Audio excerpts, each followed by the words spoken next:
Bueno, pues vamos a comenzar. Les doy la más cordial bienvenida. Muy buenos días a todos nuestros académicos y nuestros estudiantes del CIBNOR a este nuestro seminario de cada viernes. El día de hoy quise darle un poquito un giro distinto a nuestros seminarios para retomar un tema que es de interés común para todos nosotros, ¿no? Hablando un poquito de qué hacer en caso de que nosotros tengamos esta mala experiencia, ¿no? De tener un accidente con alguna especie de animal de importancia médica, ¿no? Algunas serpientes, escorpiones, arañas, etcétera, etcétera, que puedan poner en riesgo nuestra salud, ¿no? Entonces, el día de hoy a mí me da un gusto muy particular y es un honor tener aquí a uno de los más grandes toxicólogos mexicanos, yo me atrevo a decir, al doctor Gustavo López, un gran amigo y un colega con el cual ya hemos estado compartiendo incluso algunos cursos años anteriores, ya nos conocemos desde hace mucho tiempo y eso es un honor tenerte aquí, Gustavo. Hablando un poquito del doctor Gustavo López y sobre todo su trayectoria académica, él es especialista en medicina de urgencias, certificado y recertificado por el Consejo Mexicano de Medicina de Urgencias, alta especialidad en toxicología clínica, egresado del Hospital Juárez de México, es vicepresidente de la Sociedad Mexicana de Medicina de Emergencias, expresidente de la Sociedad Michoacana de Medicinas de Urgencias y Emergencias, director actual del Centro Toxicológico del Hospital Ángeles de Morelia, jefe de urgencias y jefe de enseñanza del Hospital Ángeles de Morelia y coordinador clínico de la red toxicológica de Michoacán, RecTox, ¿no? Donde muchos de nosotros como colegas estamos colaborando. Entonces, sin más preámbulo, Gustavo, te doy la más cordial bienvenida a este interesantísimo seminario y pues cuando quieras comenzar, adelante, por favor. Muchísimas gracias, mi estimado Alex. Te agradezco muchísimo la invitación. Estoy muy contento de participar con ustedes. Y bueno, pues quiero, antes de iniciar mi presentación, quiero agradecerte, ¿no? Quiero agradecer el que me hayas tomado en cuenta para poder participar contigo y con todo tu equipo y con toda tu gente. Quiero decirles y no quiero dejar pasar el momento para externar mi cariño y mi respeto para lo que hace Alex Valdés en todo lo que ustedes conocen. Para nosotros es una gran fortaleza el trabajo que él hace y sobre todo quiero rescatar el optimismo y siempre la disposición. O sea, yo le hablo a la 1 de la mañana y me contesta y me ayuda, ¿no? Y siempre muy dispuesto a apoyarme. Y también me regaña, ¿no? También me habla y me dice, no, eso lo dijiste muy mal, y me defiende en redes sociales. Entonces, Alex, te agradezco muchísimo porque siempre me tomas en cuenta. Yo soy un honrado de ser parte de tu equipo de trabajo y siempre te ando presumiendo en todas las áreas clínicas, ¿no? Del trabajo que se hace en conjunto con los biólogos y eso es súper importante, súper importante. Siempre lo he dicho, antes de empezar mi plática, lo quiero decir públicamente, Alex Valdés lo único que tiene son dos defectos. Y el defecto primario es pues que no me ha invitado a bichear, ¿no? No me ha invitado a hacer esas actividades que me encantaría aprender. Ese es uno que tenemos pendiente y el otro pues ya lo sabes, ¿no? Que le va a las Chivas. Ese es su segundo defecto y es un defecto muy marcado que siempre se lo he dicho. Pero bueno, pues somos amigos y a los amigos se les quiere así con todo y sus defectos. Muchas gracias por la invitación y bueno, espero que les guste y espero que les sirva. Yo les pido por favor que si tienen alguna pregunta nos la hagan saber ahí por el chat para que al final no se nos olvide y podamos contestarlas. Tenemos el tiempo medido, por lo tanto vamos a iniciar. Y bueno, yo tuve la oportunidad en algún momento de mi vida de ser paramédico. Tuve 7 años en la Cruz Roja y aprendí muchísimas cosas de primeros auxilios y del abordaje del paciente en la calle, de lo que en realidad sufrimos cuando no tenemos recurso para poder atender a un paciente. Muchas veces podemos tener el conocimiento, pero no tenemos el recurso y eso de repente es muy complejo, ¿no? Entonces tenemos que hacer con poco, mucho, y es lo que vamos a platicar el día de hoy. El día de hoy vamos a centrarnos en qué va a pasar y qué tenemos que hacer, qué estrategias tenemos que seguir, qué perlas toxicológicas y médicas de urgencias tienen que seguir ante un envenenamiento, ante la mordedura o la picadura de un animal de ponzoña. Es imposible que en 40 minutos hable de todos, pero voy a hacer un ejercicio ahora que preparé mi clase de los principales animales de ponzoña con los que ustedes trabajan. ¿Sale? Ese es el objetivo principal de esta sesión. Y bueno, esta es una perla toxicológica y es una perla de urgencias y es una perla importante que se deben de llevar el día de hoy, que es hay que estar preparados antes de que la urgencia llegue. Esto siempre se lo digo a mis alumnos y mis alumnos se ríen porque me dicen como que no me entienden muy bien lo que les estoy tratando de decir. Las urgencias se resuelven antes de que llegue la urgencia a tu hospital. Y esto se lo voy a traducir a cada uno de ustedes. Si ustedes se dedican a trabajar con animales de ponzoña, tienen que estar preparados antes de que suceda el accidente y no cuando sucede el accidente tratar de hacer algo, porque entonces el tiempo va a empezar a pasar y el tiempo es fundamental para que al paciente le vaya bien ante una urgencia toxicológica, ante una urgencia de una picadura o mordedura de un animal de ponzoña. Entonces, esta diapositiva es la más importante de toda mi clase. Hay que prepararnos antes y bueno, este es el primer paso, estar preparado, entender cuáles son las prioridades, qué es lo que tenemos que hacer para después empezar a preparar el proceso y cuando salgamos a bichear, cuando salgamos a trabajar con algún animal de ponzoña, pues entonces tener ya todo bien establecido. Algún día fui a un zoológico, al zoológico de aquí en Morelia, uno de los biólogos me mostró lo que hacían en el herpetario y vi cómo tenía por animal de ponzoña, por serpiente, cómo tenía el antídoto y cómo, y lo único que me pidió es que yo le ayudara cómo prepararlo, cómo lo tenían que administrar y qué decisiones tenían que tomar ante un accidente, ¿no? Entonces, súper interesante porque tenía serpientes que no eran mexicanas y entonces tenía antídotos que no eran mexicanos. Eso está súper interesante y me pareció muy importante y es importante que lo comente. Hay que preparar la urgencia antes de que esta nos llegue y eso nos va a ayudar a que nos vaya bien. ¿Por qué va a ayudar a que nos vaya bien? Fíjense bien esta frase. El antídoto, el favoterápico, el antagonista es directamente proporcional su eficacia a esto, al tiempo. ¿Sí? Entonces, todo lo que ustedes vayan a hacer en toma de decisiones ante una urgencia médica por un accidente, tiene que ver con el tiempo. Entonces, entre ustedes más retrasen el tiempo de la atención, peor le va a ir a su paciente. Entonces, súper importante que todo el proceso esté preparado para esto, ¿no? Para que estemos listos, para que podamos mover al paciente rápido. Así tiene que ser el proceso definido, ¿no? Ahora, un punto es muy importante. Cuando ustedes nos hablan para pedir una asesoría en cuanto a la atención de un paciente, mi respuesta ante una pregunta específica siempre es depende. Siempre es depende.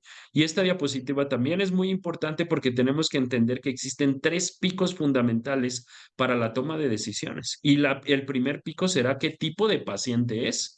No es lo mismo un paciente que le muerde una araña que está embarazada a una que no lo esté, o un niño menor de 5 años, o una mujer o un hombre que tenga mayor de 60 años, o que tenga una comorbilidad, una enfermedad.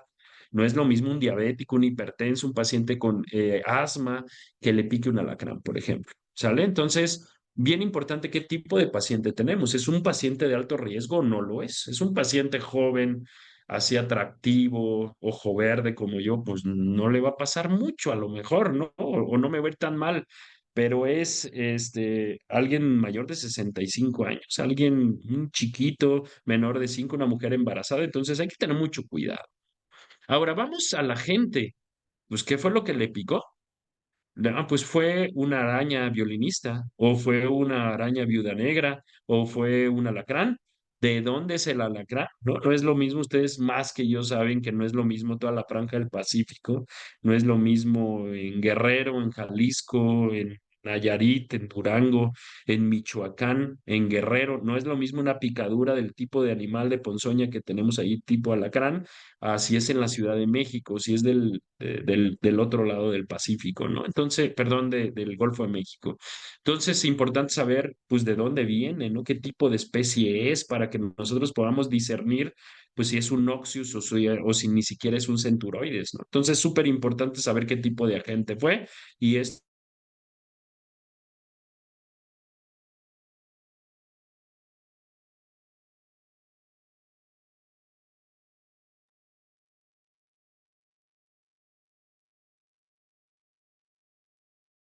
Gustavo, ¿estás por ahí? Creo que tenemos problemas de conexión. los crótalos que están acá en el centro del país son más citotóxicos, producen más edema, producen más sangrado, producen síntomas diferentes. Entonces será importante entender pues qué tipo de agente fue. Y lo tercero que es muy importante es el medio ambiente, que sería qué tipo de medicamento ya le pusieron. ¿Este medicamento enmascara los cuadros o no lo enmascara? El antihistamínico, el esteroide, ¿le pusieron algún remedio casero, algún producto natural? ¿Utilizaron algún antídoto? ¿Cuál antídoto utilizaron? Porque a veces nos llegan y nos dicen, ya le pusieron tres, doctor, pero a lo mejor le pusieron el Aracmin a violinista y no le toca el Aracmin, le toca el Reclusmin y entonces no le está sirviendo absolutamente de nada. Por eso, este contexto es súper importante para todos, que entendamos qué tipo de paciente tenemos, qué tipo de agente genobiótico, veneno tenemos y qué tipo, qué fue lo que sucedió, el chismecito, qué sucedió desde que le picó que o le mordió hasta que llegó con ustedes o hasta que lo trasladan a un hospital. O sea, es súper importante estos tres factores. Yo siempre los pregunto para tomar decisiones, para ver si me voy con uno, con dos, con tres, si me voy rápido, me voy lento, si soy agresivo en el tratamiento o no. Si todo esto ustedes me lo pueden informar, o al médico que le van a entregar al paciente o a donde lo van a llevar, estarán haciendo muy bien su trabajo. Ese es un punto muy importante para el día de hoy. Bueno, vámonos de manera específica a ver los animales de ponzoña y vamos a platicar primero del síndrome ofídico, de la mordedura de serpientes. Muy bien, fíjense bien, nuestro paramédico, el Rogelio Monroy, que es uno de los chicos que trabaja muy bien en el tema de primeros auxilios y el prehospital con antídotos en las aeronaves, en las ambulancias terrestres y que está haciendo un trabajo muy importante a nivel prehospitalario, nos hizo esta diapositiva y nos dijo, bueno, sin ponerte en riesgo, una vez que tengas un accidente por una víbora, pues entonces tómale tú no eres experto para agarrar víboras, tú no eres experto para ponerlas seguras en un lugar seguro para que no muerda a alguien más o siga mordiendo a tu paciente, entonces tómale una foto y aléjate. No la mates, no trates de agarrarla, porque entonces vas a tener un problema mayor. Te va a morder nuevamente y bueno, pues no se matan las especies. Ustedes mejor que yo lo saben, ¿no? Ahora, eres un experto, o sea, tú eres un herpetólogo, te dedicas a esto. Lo primero que tienes que hacer, antes que nada, es asegurar la escena, que la escena sea segura, que el lugar, que esa serpiente que te acaba de morder no vaya a morder a alguien más que viene a auxiliarte. Ese es un punto fundamental, fundamental. Antes de atender a un paciente, la escena tiene que ser segura, ¿sale? Entonces, si tú eres el experto para poderlo hacer, pero estás muy nervioso y te puede volver a morder, espérate a que llegue el otro herpetólogo para que te ayude y puedan entonces asegurar la escena. Si tú lo puedes hacer, si fue un descuido, si te equivocaste, si fue un mal movimiento, pero tienes la expertise para hacerlo, asegura la serpiente para que no vaya a producir mayor daño. Este punto pareciera no lógico, más bien muy lógico, pero luego no pasa, ¿eh? Y entonces sí puede haber accidentes. Entonces, ahora no eres experto. Sí, Gustavo López está en un escenario en donde le muerde una víbora, yo no voy a ir por la serpiente para quererla ubicar porque me va a volver a morder.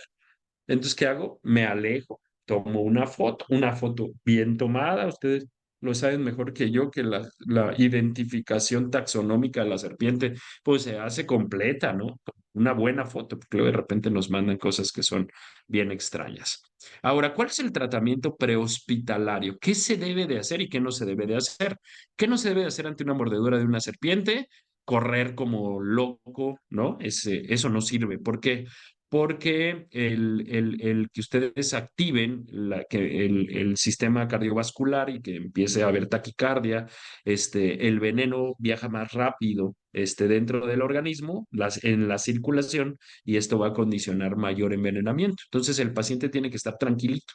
Hay que no moverlo, hay que dejarlo en reposo, hay que tratar de que no haga mucho esfuerzo físico. Eso es un punto importante. No ingerir alcohol, por favor. Esto no va a ni activar el veneno. Y pues bueno, para que se le olvide, no se le va a olvidar y aparte va a modificar el cuadro del paciente. Y cuando llegue el paciente vamos a creer que tiene déficit neurológico por la mordedura de la serpiente y no por el alcohol que se tomó. No le sirve absolutamente de nada y produce efectos adversos dentro de los envenenamientos porque enmascara los cuadros. No cortar la piel, por favor, no hacer incisiones, no chupar la herida, no tratar de sacar el veneno. Esto está completamente proscrito una vez que se inocula el veneno viaja por vía sistémica, el veneno de manera inmediata, y el hacer un torniquete y el hacer una herida y chupar la herida solamente va a infectar la herida y no vas a sacar absolutamente nada de veneno. Entonces es un punto bien importante. Me gustaría discutirlo al final. Ojalá que podamos, que haya muchas preguntas sobre el torniquete, porque ahí hay algunas cosas que tendríamos que mejorar. Pero de manera así cerrada, el torniquete no está indicado para un paciente mordido por una serpiente. Eh, ¿Por qué? Porque produce algo que se llama isquemia. Tú le cierras ahí la circulación y entonces la pierna deja de tener circulación hacia los músculos, hacia los tejidos, y eso produce una consecuencia posterior, una complicación posterior que no tenía que ver con el envenenamiento, pero que sí tenía que ver con la isquemia que produjeron por el torniquete, y el veneno va a viajar, ¿sale? Entonces, súper importante ese dato. No hacer curandería, por favor, no remedios caseros, no, no y no, porque eso modifica los cuadros. Sé que algunos pudieran tener cierta evidencia, pero la gran mayoría no tienen evidencia científica para hacerlo, y no automedicarse. Es un punto importante. Ahora, si tú tienes ya el proceso bien definido y le hablas al médico y el médico da la indicación de qué es lo que tienes que hacer, entonces sí podrías ahí tomar una decisión, ¿no? Pero así el que yo diga le voy a dar un analgésico, le voy a dar un antihistamínico, un esteroide, no, ¿sale? No está recomendado. Ahora, ¿qué sí se debe de hacer? Obviamente alejarte del lugar de la escena para que no tengas más accidentes, ni los que te van a auxiliar, mantener la calma, estar quieto, pedir ayuda. Muy importante pedir ayuda, activar el sistema médico de emergencias para que vengan a auxiliarte. ¿Sale? Eso es muy importante porque si no, nunca va a llegar el experto. O tomar la decisión de si están muy lejos, pues entonces yo trasladarlo y no esperar el servicio de emergencias, porque entonces va a ser más el retraso. Esa decisión la tendrán que tomar antes de que suceda la urgencia. ¿Por qué? Porque tienen que estar preparados en cualquier movimiento. Procurar la salida de sangre del sitio de la mordedura, no estoy de acuerdo, eso sí no estoy de acuerdo, sería pasarlo acá en lo que no debo de hacer. Lavar la herida con agua y jabón y desinfectar, si tienen la condición para poderlo hacer, se puede hacer. Tener en cuenta la hora del accidente, muy importante, será importante para el clínico, cuándo lo mordió y cuánto tiempo llevamos de envenenamiento. Identificar el animal, para nosotros es muy importante esa foto, porque a lo mejor ya con el apoyo de los biólogos, herpetólogos, nos ayudan a tomar decisiones en qué tipo de veneno es en ese tipo de serpiente. Desplazarse lo más rápido a un hospital y exigir pues la terapia antidotal, que eso es lo que en realidad tiene mayor evidencia. ¿Sale? Ahora, esto no es muy de ustedes, pero sí es importante que lo conozcan. Hay una clasificación de acuerdo al grado de envenenamiento. O sea, de acuerdo al tipo de serpiente, si es un bipérido o un elápido, hay una clasificación clínica para decidir si está leve, moderado, severo o muy severo, o de plano fue una mordedura seca. Y esto se llama clasificación de Christopher y Rodney. No es que quiero que se la aprendan, pero sí quiero que la conozcan, porque entonces ustedes podrán decidir, bueno, pues está muy grave. ¿Sale? Les voy a poner ejemplos clínicos de pacientes reales. El grado cero es aquel paciente que tiene huellas puntiformes en el sitio de la mordedura. O sea, sí lo mordió la víbora, pero no le inoculó veneno, ¿no? La víbora decidió no inocular veneno y tiene una mordedura seca. Este paciente no requiere terapia antidotal, ¿sale? Pero sí requiere traslado, sí requiere que lo muevan para una valoración médica. Siguiente punto, el grado uno es aquel paciente que tiene dolor y hinchazón a 10 centímetros distales del sitio de la lesión, ¿no? O sea, ahí vean la mordedura, vean cómo está aquí la mordedura y cómo tiene edema dentro de los primeros 10 centímetros distales al sitio de la lesión. Ese paciente tiene un grado uno de envenenamiento, ya tiene una lesión citotóxica. Aquí es un paciente que llegó con esta lesión dentro de la primera hora, no le pusieron remedios caseros, no le pusieron torniquete, no le chuparon la herida, lo trasladaron al lugar adecuado, le pusieron el flavoterápico y a las 4 horas, vean el edema, disminuyó gradualmente, el paciente no hizo envenenamiento sistémico y le fue muy bien. Ese es el deber ser de este tipo de escenarios. Esto es lo que todos debemos de buscar. Grado 2, paciente que tiene dolor en el sitio de la mordedura, tiene edema o hinchazón 10 centímetros distales al sitio de la mordedura, pero aparte ya empieza a tener alguna alteración sistémica, náuseas, vómito, o ya empieza a hacer sangrados, coagulopatía. Este paciente ya se clasifica en un grado 2 o moderado, ¿no? Y el grado 3 es aquel paciente que tiene edema 10 centímetros distales al sitio de la mordedura, pero aparte ya el tejido está necrosado, muerto, hay una hinchazón importante que produce ya flictenas que tienen hemorragia dentro o tienen un dato de coagulopatía en los laboratorios. Este paciente es un paciente ya considerado grave y el más grave es, o muy grave, es el paciente que tiene un grado 4 en donde ya está el paciente con manifestaciones sistémicas de déficit neurológico, el paciente ya está chocado, el paciente está muy grave. ¿Sale? Falla orgánica múltiple. Ese paciente ya es un grado 4.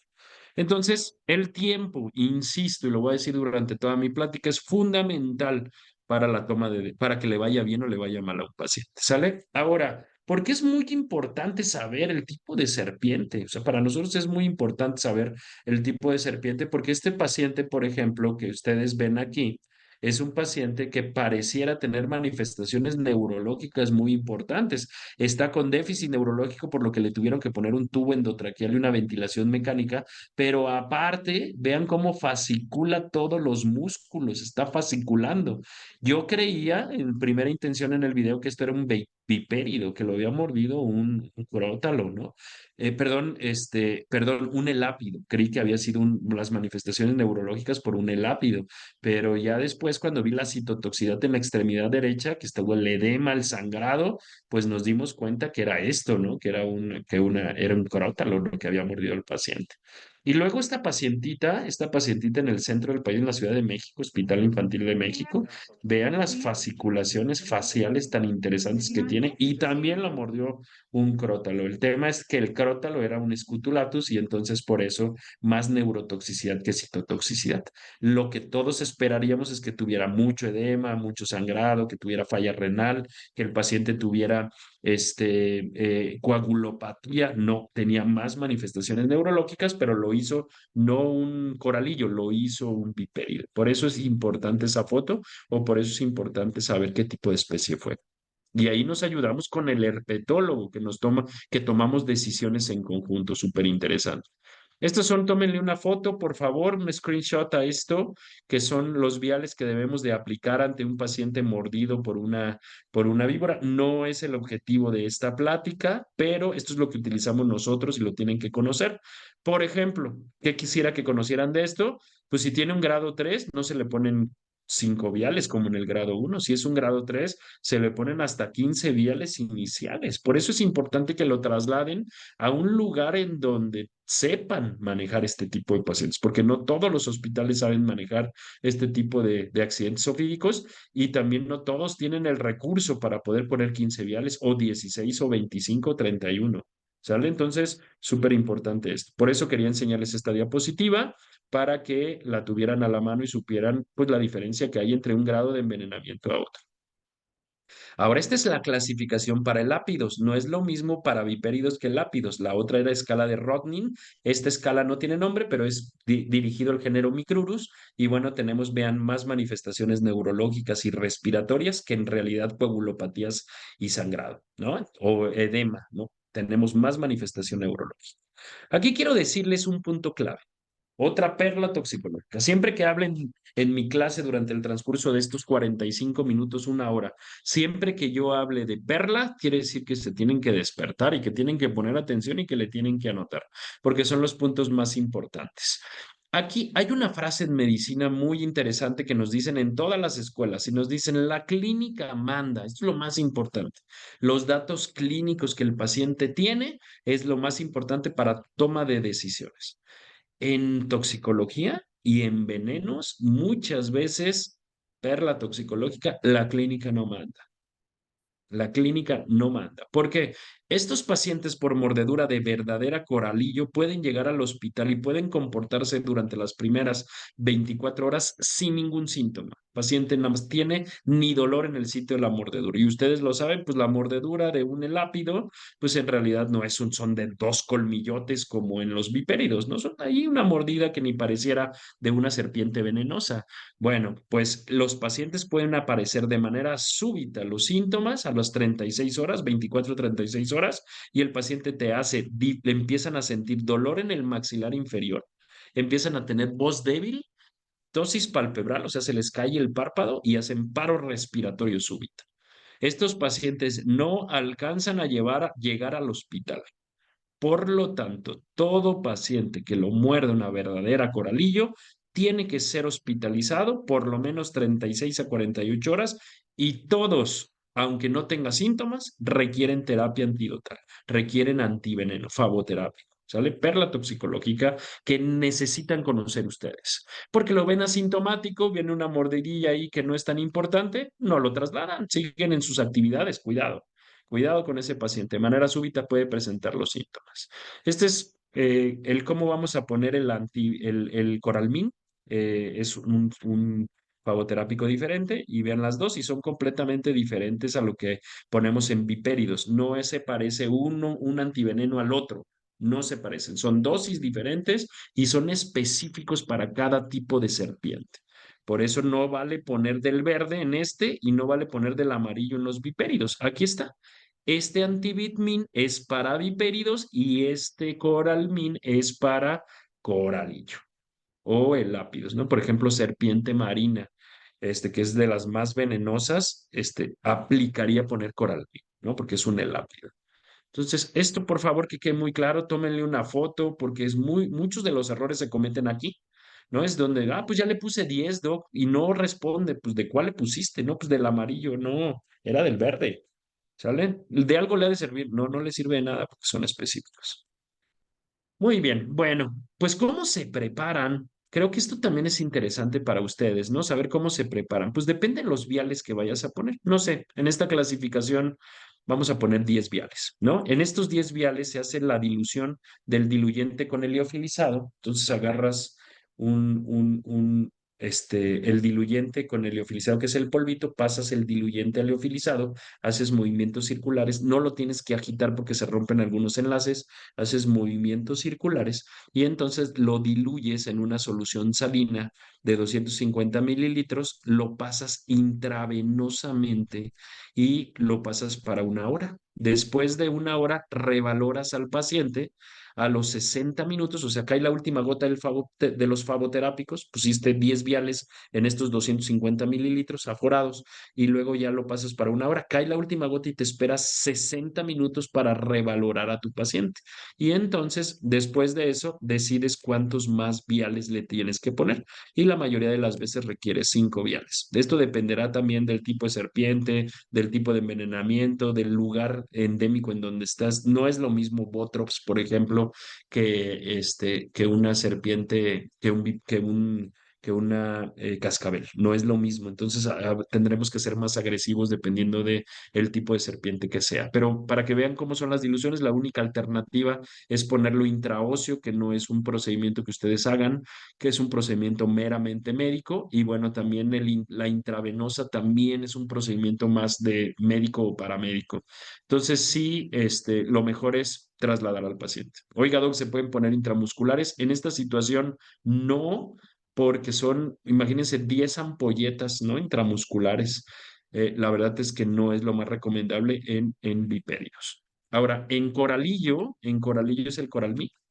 Y entonces se ponen los viales, los que vayas a diluir de acuerdo a tu clasificación, igual de diluyente alofilizado, los aforas en 250 mililitros de solución salina, lo pasas IV para 60 minutos, cae la última gota de los 60 minutos y revaloras a tu paciente a los 60 minutos. Ya terminó de caer la última gota, te esperas 60 minutos y a los 60 minutos ves cómo está tu paciente.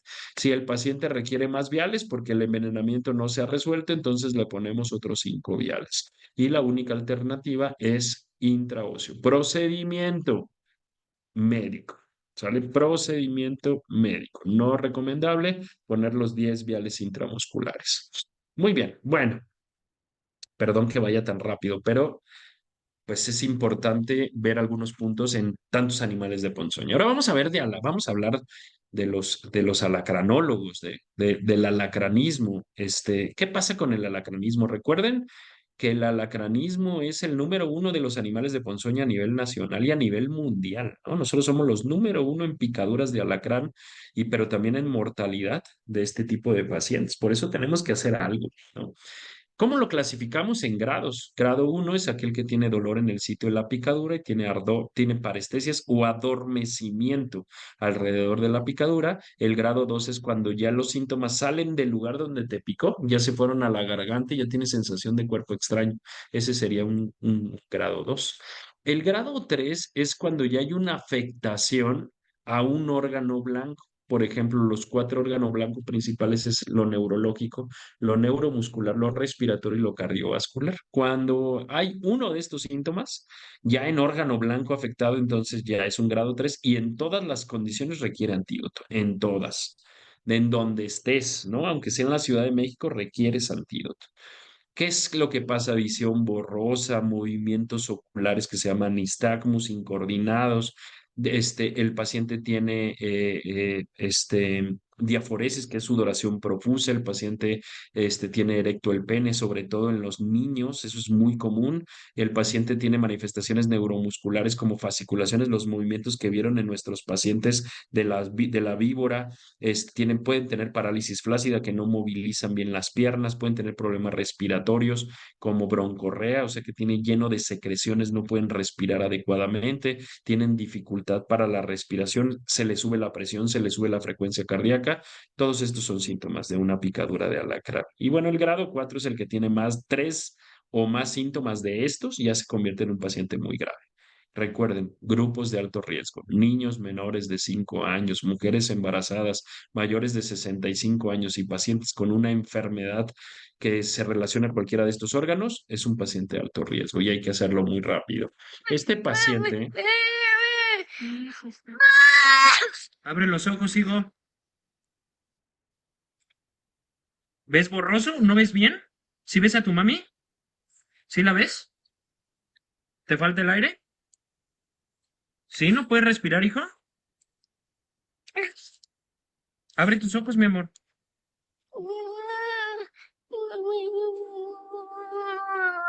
Abre tus ojos, chiquito. Grandotes. Saca la lengua.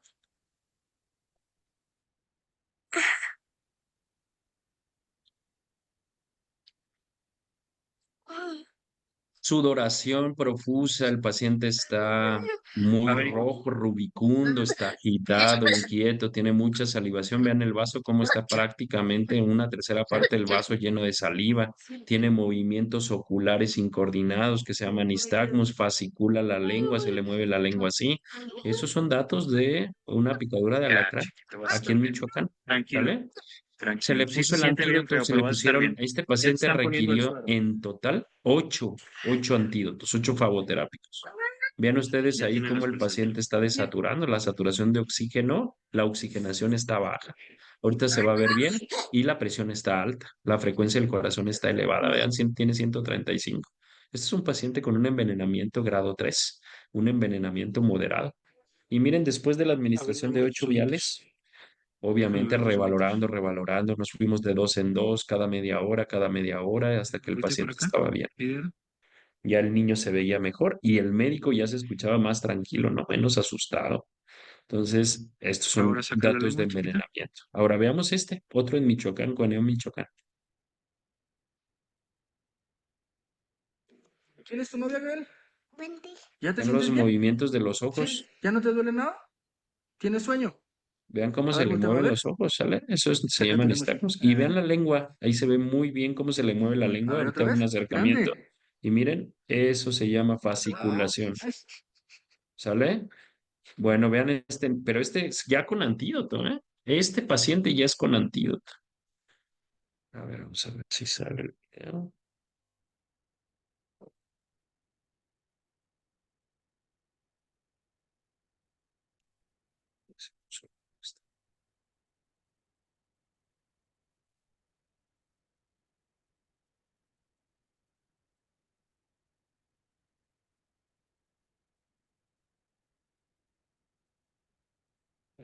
Perdón, ¿eh? Tuve aquí un contratiempo con mi presentación, pero ahorita me vuelvo a conectar. Luego de repente me pasa así con los videos, cuando cargan los videos, pero denme. Bueno, aquí estamos.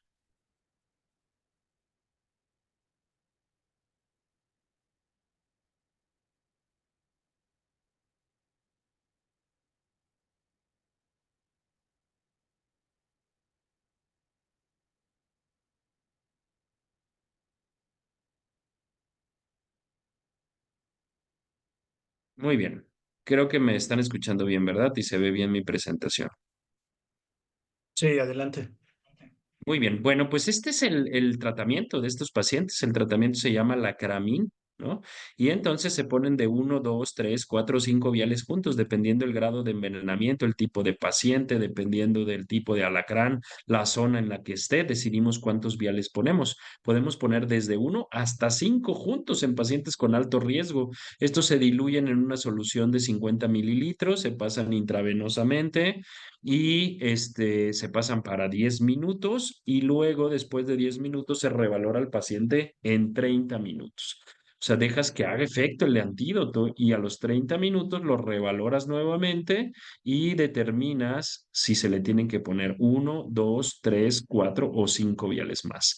Este sí puede ser administrado intramuscular como una alternativa prehospitalaria, como una alternativa en campo, podría ser una alternativa utilizarlo intramuscular. Y aquí sí, lo único que tienes que hacer es diluyente aleofilizado, movimientos circulares, lo sacas en tu jeringa de 3 mililitros y lo introduces vía intramuscular.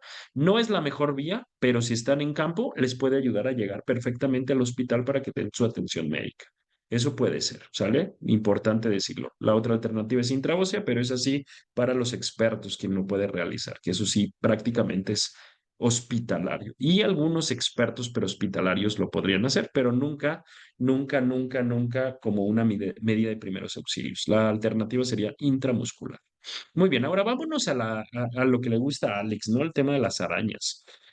Araña, viuda negra, Latrodectus, bueno, pues el síndrome clínico se llama latrodectismo y esta es la clasificación de este tipo de pacientes. Se clasifican en grado uno, grado 2, grado 3, dependiendo del tipo de envenenamiento que el paciente tenga. Un grado uno, el paciente tiene dolor en el sitio de la mordedura y tiene eh, manifestaciones típicas como hiperreflexia, tiene reflejos aumentados, suda muchísimo el paciente, tiene dolor de abdomen, tiene dolor de cadera y tiene dificultad para desplazarse. Todos los movimientos musculares que haga le duelen. Entonces no es como el alacranismo, que están agitados, inquietos, irritables, rubicundos. No, en estos pacientes están inmóviles. Cada vez que es más respirar les duele. ¿Sale? Sería un punto de un leve.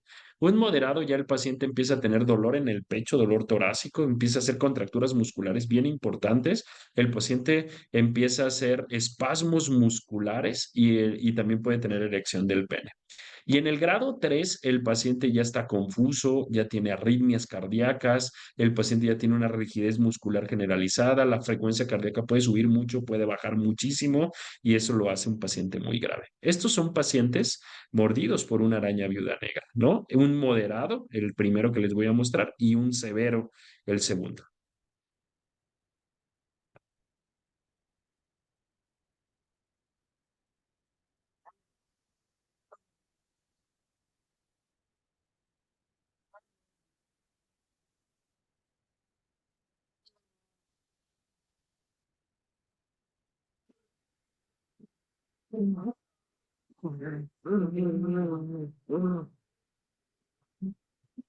Saca tu lengua. Saca la lengua. Tranquilo, te van a poner medicamentos.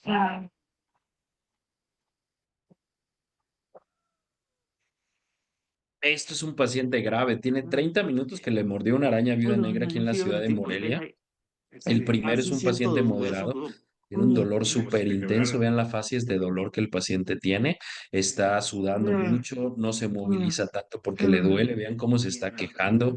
Y el otro chico, media hora después, ¿no? El primero tiene 8 horas después de la mordedura, no encontraban el antídoto y llegaron con nosotros 8 horas después. Este chico lo Y que en el agarró lugar en el donde te cuello, mordió la le araña mordió está en el más cuello sensible, duele una más. Latrodectus Si, geometricus si te toca uno ahí duele. y se puso gravísimo a la media hora, ¿no? Entonces, situaciones muy críticas. Esto es la mordedura de un Latrodectus. Este es un leve, bueno, leve moderado que llegó 3 días después con nosotros y vean cómo fascicula la pierna, vean cómo se mueven los músculos, por eso fue que llegó con nosotros y la frecuencia del corazón, vean cómo está lenta, lo normal es que para él sea entre 60 y 80 y vean cómo tiene 42 de frecuencia y la presión está alta, está en 139 la presión sistólica, tiene todos los datos de un envenenamiento moderado, se le puso el antídoto específico, el fagoterápico que se llama Recmin Plus. Este es el mejor de todos. La verdad es que responden a una sola dosis casi todos. Hay algunos que requieren 2 dosis, pero una sola dosis es prácticamente suficiente para la gran mayoría de los pacientes, ¿no? Entonces, estos pacientes son pacientes que se ponen muy graves y que de verdad te piden, por favor, póngamelo ya, ¿no? Y la mejoría es sustancial. Este es el antídoto específico, el faboterápico, pues el Aracmin Plus. Este no sirve para violinista, no sirve para araña, no, perdón, para lacrán, no sirve para víbora, sirve para viuda negra o viuda café. ¿Sale? Para Latrodectus, pero no sirve para otros envenenamientos. Ahí está el liofilizado, ahí está el diluyente, se pasa el diluyente al liofilizado, movimientos circulares, y ese vial se pone en 50 mililitros de solución salina, se pone para 30 minutos y una vez que cae la última gota de los 30 minutos, se espera 30 minutos. Se espera 30 minutos. De ahí se revalora al paciente a los 30 minutos y se determina si requiere un segundo vial o ya es suficiente cuando los síntomas desaparecieron. Este también tiene como alternativa intramuscular. También puede ser en campo utilizado como intramuscular. Entonces, este podrían traerlo en sus botiquines en un trabajo de campo. Por ejemplo, me imagino a Alex cuando salga a bichear con sus alumnos, pues deberán de llevar Aracmin, ¿no? Deberán de llevar Alacramin, porque podrían ser utilizados intramuscularmente sin ningún problema. Solamente pues hay que aprender bien la técnica de la preparación y de la inyección. Intraósea sería una alternativa que no es viable para nosotros en los primeros auxilios, ¿sale? Muy bien. Vean, le pusimos el Aracmin. ¿Se acuerdan del paciente este que llegó fasciculando? Pues miren, 20 minutos después. 20 minutos después, vean, ya no tiene movimientos, ya no fascicula. Por ahí tiene todavía una que otra fasciculación, pero tiene 20 minutos después. Es más, todavía no terminaba de pasar el vial cuando ya estaba con la mejoría clínica sustancial. Súper interesante este vial, ¿no? Ahora vean este paciente, ¿se acuerdan del de 8 horas después? Mírenlo. ¿Cómo estamos ahorita? Muy bien, doctor. ¿Molestias? Ninguna. El laboratorio se normalizó de las enzimas del corazón y el electro también. Entonces el planteamiento es que te vas a casa. Gracias. Excelente, ¿no? El muchacho grave. 30 minutos después de aplicado el faboterápico, Saca véanlo. tu lengua. Una sola Muy dosis. bien, listo. Mano hacia el frente. Puedes voltear hacia allá. Arriba. A este lado. A este lado. Muy bien. Ujú. Pobrecito, no estaba muy grave, Ya no pero hay bueno, dolor en la respondió pancita muy ni bien al nada. tratamiento, mejoró la Ok. frecuencia del corazón, bajó la presión arterial, ya no estaba con las contracturas musculares que ustedes lo veían, vean, está mucho más tranquilo. Bueno, y este tercero que no lo Después de la conocieron, no mordedura de la vieron el araña. primer Ahorita, video, no ¿cuántos estaba días en tiene que la lo mover? diapositiva, era uno de los más graves que he tenido, Estoy y llevando, bueno, ahí ¿qué? está, 8 días ya. respondió muy bien a la dosis, a los viales. Muy bien, vamos a terminar con araña violinista. Araña violinista, araña reclusa, araña parda, loxoceles. Bueno, pues esta lesión que esta araña produce es una lesión no sistémica. Es una lesión cutánea local que no se parece nada a mordedura de araña viuda negra. El diagnóstico diferencial no es con otra araña, ¿no? Con la araña viuda negra, no lo es con otros diagnósticos diferenciales. Pero si les muerde una araña, violinista, puede tener una lesión como esta, vean. Sí. ¿En dónde andaba? Mire, esto me pasó en Rosa Morada. Fui a visitar a una hermana y mi hermana tiene un bañito fuera de la casa y donde tiene el papel del baño es un moldecito de madera. Yo casi puedo asegurar que ahí estaba el animalito. Ahí sintió. ¿Y no sentiste? No sentí tampoco. Mira, aquí está. No sentí. La verdad que no sentí, eso es lo peor. Pero sí yo analicé que como a las 2 horas de cuando salí de ahí, me empezó a doler la punta de este dedo. Se me hizo una manchita negra, primero blanquita, después negra. Y después se me empezó a moratar todo el dedo. Y después se me empezó a inflamar y hasta ver toda la reacción. Ahorita te marco. ¿El dolor? Un dolor No, ya se insoportable. fue, ya vino antes. Sí, de las 2 de la mañana para acá lograron cortarme el dolor. Desde entonces Yo creo que me aventé más de 10 horas con el tremendo dolor, una cosa horrible. ¿Está viendo aquí de base el doctor Carrillo? Muy bien, bueno, pues una lesión citotóxica, ¿no? Una lesión con una zona de necrosis o de tejido muerto que va progresando, generalmente son lesiones únicas, progresan en forma gravitatoria, producen diferentes tipos de lesiones, primero se pone rojo, luego se pone moradita la zona central, blanco alrededor y rojo, nosotros le llamamos la bandera de Francia o placa libedoide. Luego se pone la flictena como la vieron ahorita, o sea, la ampolla con contenido hemorrágico y luego empieza a necrosarse como vieron en la parte primaria donde le mordió. Esa es la evolución natural de un paciente que lo muerde una araña violinista y que no lo han tratado, ¿sale? El tratamiento es reclusmin, reclusmin, no sirve el aracmin.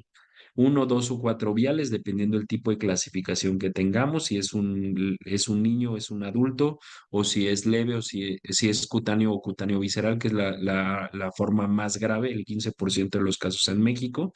Y bueno, se diluye también en 100 mililitros, se pone intravenosamente y se pasa para 30 o 60 minutos.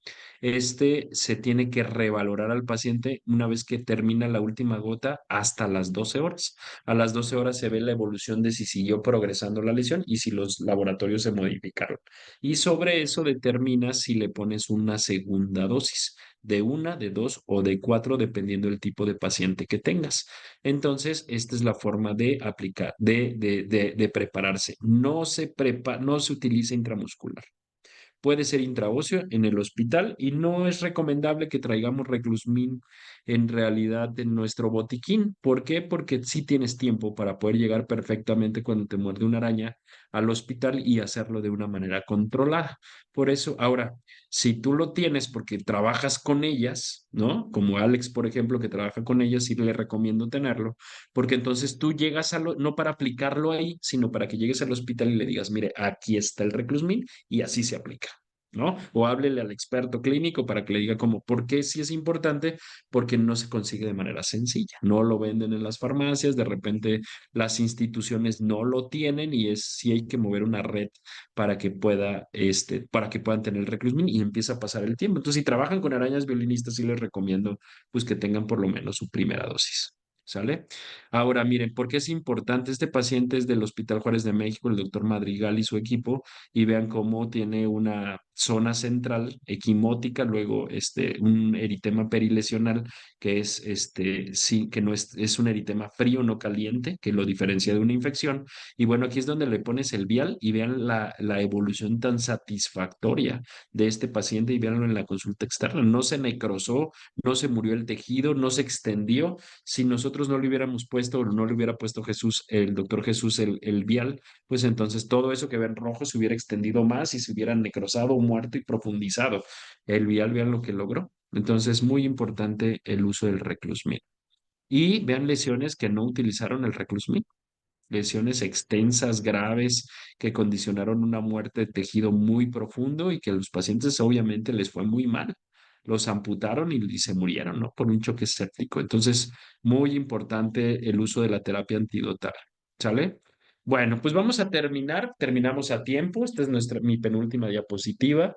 Y quiero incidir diciéndoles, la eficacia del antídoto es directamente proporcional su eficacia a el tiempo, ¿no? Entonces, todo lo que hagamos o dejemos de hacer tiene que ser dirigido a poder ganar tiempo. Eso es muy importante. Entonces, si ustedes salen a campo y no están preparados, o sea, tienen que prever que puede suceder un accidente y si no están preparados, les va a ir mal.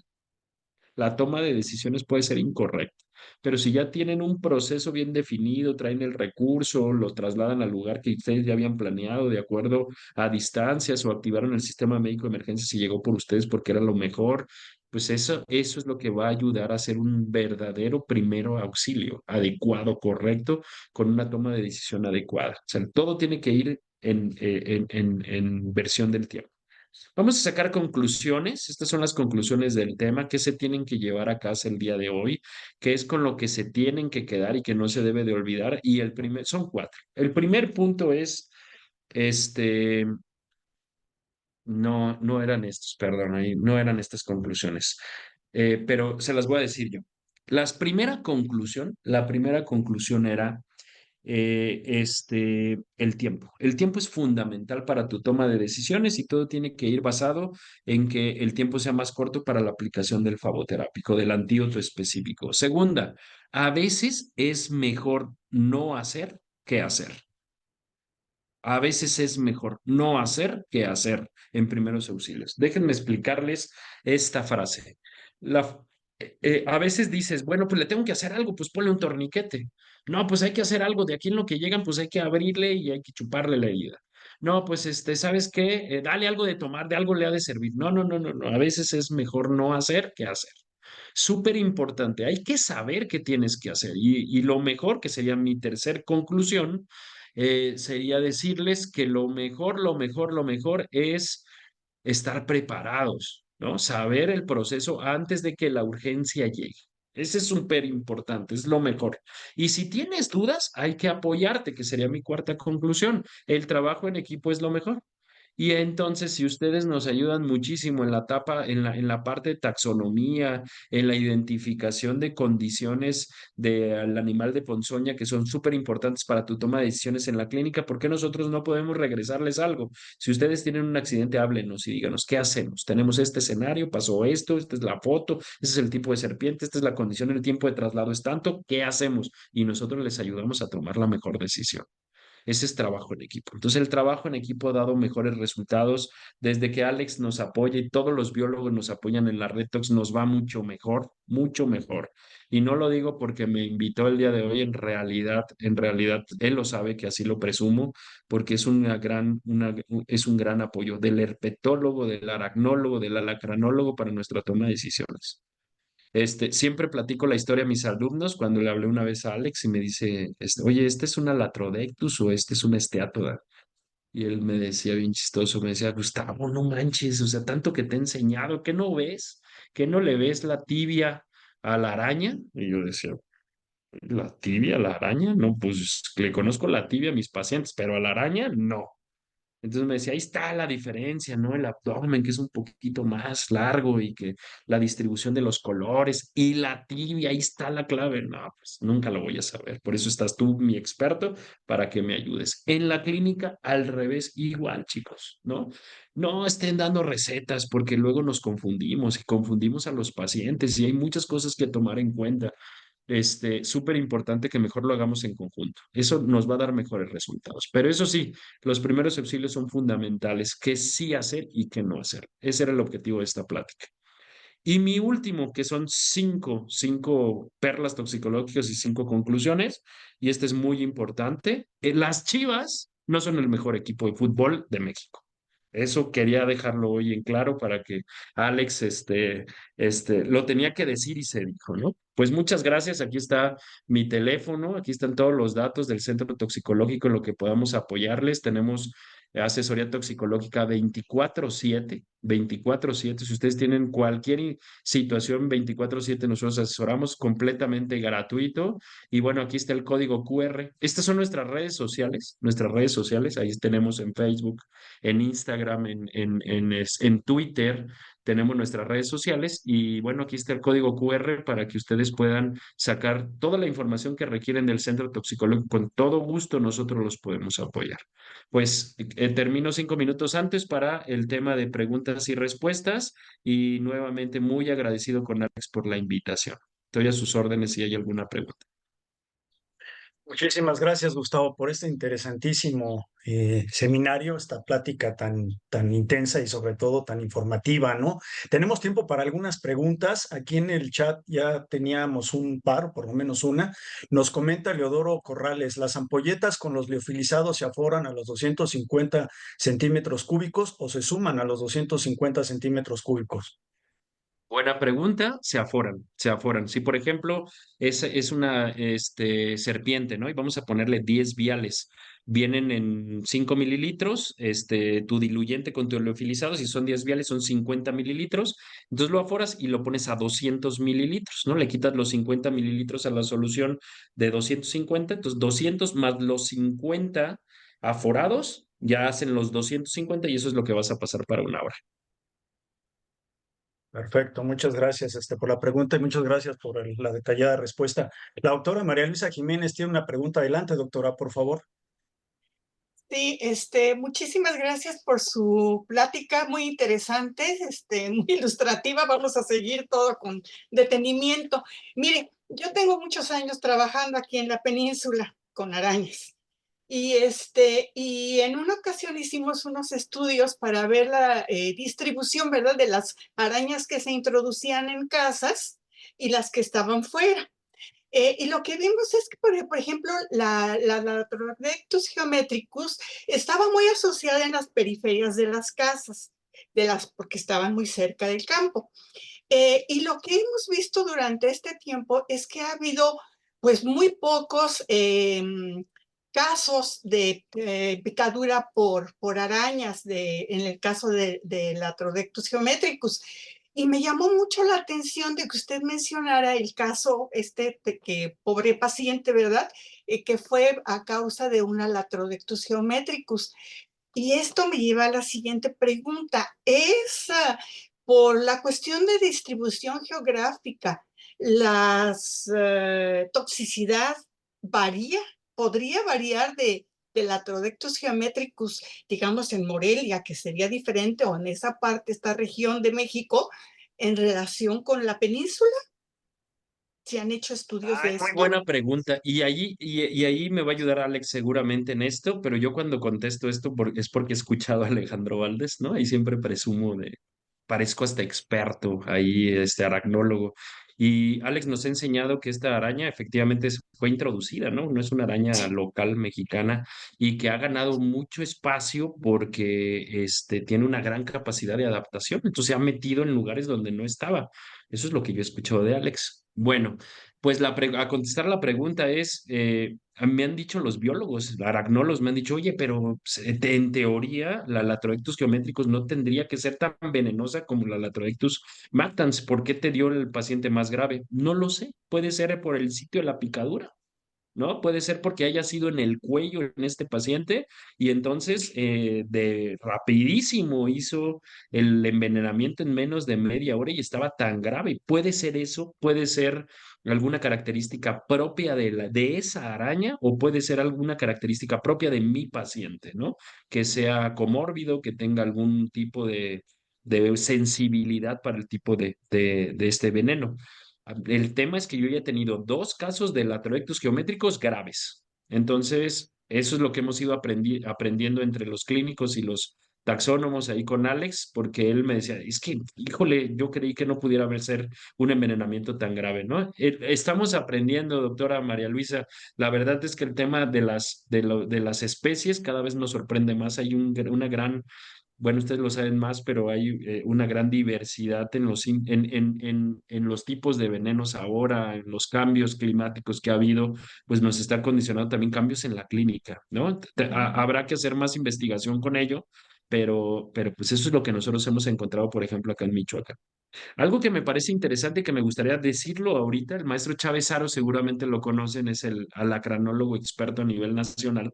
Él nos decía, yo le decía, oye, acá en Morelia tengo muchos pacientes con fasciculaciones. Me dice, y es lo último que desaparecen los síntomas después de la administración, la fasciculación lingual.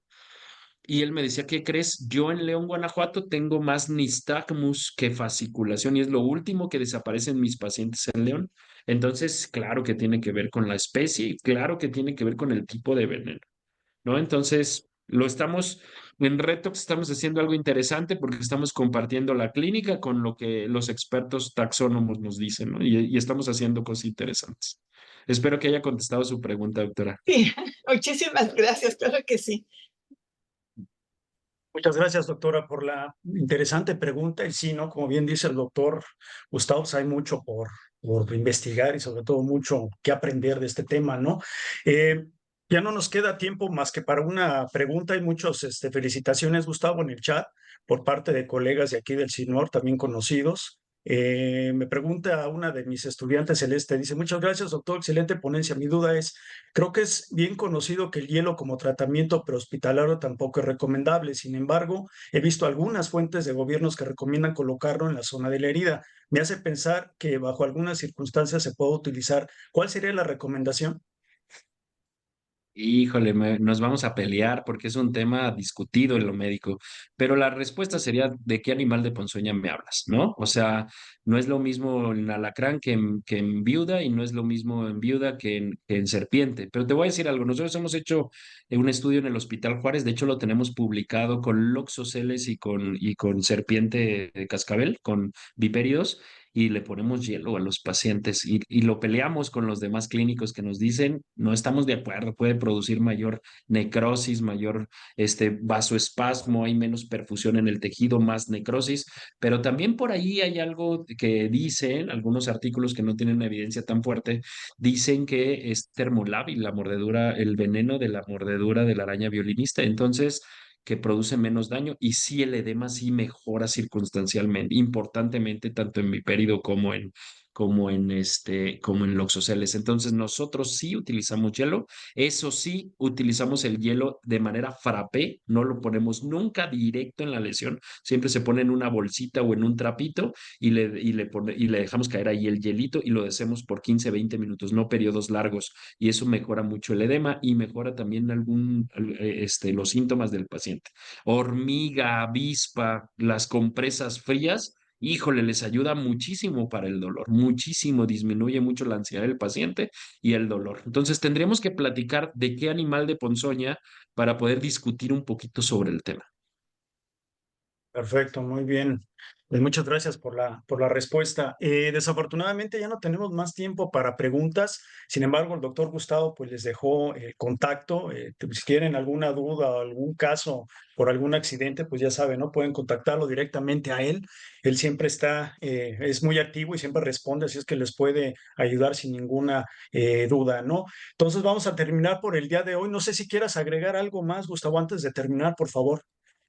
Gracias, Alex. Sí, quiero agregar solamente diciendo que el trabajo en equipo es fundamental, ¿no? Es fundamental. Y la verdad es que la Retox lo está haciendo muy bien. Quiero agradecer a todos los biólogos, a Alex y a todo su equipo y a todos los biólogos de la Retox que siempre nos ayudan muchísimo. Yo he aprendido mucho a respetarlos y he aprendido también a no meterme en tantos problemas, ¿no? De repente hacía hay algunos toxic tips me metía con el tema y me comían todos los biólogos y Alex tenía que salir a defenderme siempre, pero el trabajo en equipo es fundamental para que nos vaya bien a todos, tanto a ustedes como a nosotros. Entonces, el clínico se tiene que unir al trabajo del biólogo y viceversa, y eso nos ha dado muy buenos resultados. Alex, muchas gracias por tomarme en cuenta para este tema, para este público tan interesante, y ojalá que pueda yo seguir apoyando en todo lo que ustedes emprendan. Muchísimas gracias, Alex. Perfecto, Gustavo. Pues terminamos el día de hoy. Yo les agradezco de nueva cuenta su presencia. Muchas gracias, Gustavo, de nueva cuenta. Y nos vemos dentro de 8 días, por favor, para nuestro seminario del siguiente viernes. Un gusto saludarlo, Sergio. Por ahí estaba el doctor Jaro, Charly, la doctora María Luisa, Isa, Bepao, Alma, todos alumnos, exalumnos. Un gran saludo para todos ustedes. Doctor Jaro, qué gusto saludarlo, Sergio. Y pues estamos en comunicación. Les mando un fuerte abrazo y que tengan excelente viernes. Gracias a todos.